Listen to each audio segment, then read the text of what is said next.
This entire situation has made me, very afraid, very manic, have a lot of anxiety, a lot of fear, and sometimes, obviously, paranoia. Some that's perhaps justified, some that's not.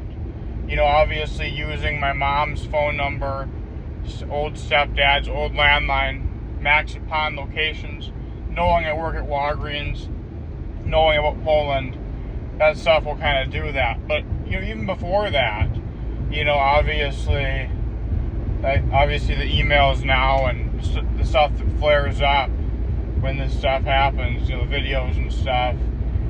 And then another thing I think that's kind of interesting and also frightening is, I have an apartment, and obviously my mom is the only other person who has, keys to that apartment. And a couple months ago, I went into my apartment, and I found, in the bathroom on the counter, as well as on a portion of my, little kitchen table I have, there was this white, powdery substance all over that looked like it was sprinkled out of a top of a container that has holes in it. It was definitely something that was disseminated, and dispersed,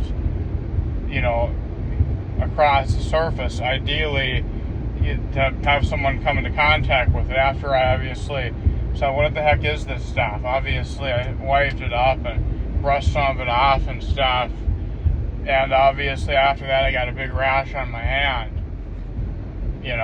so, and it's just stuff like that that's kind of confusing, and frightening, after that contact with that stuff. Like I said, big rash on my hand, and, then some other stuff showed up on other parts of my body and my arms after contact with that, and that's an unusual thing. Obviously, people do have skin conditions. That does happen to people.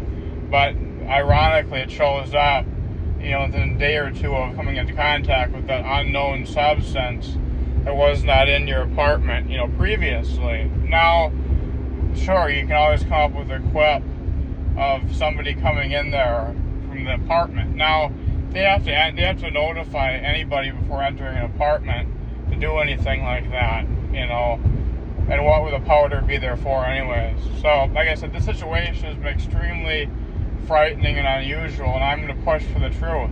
Thank you.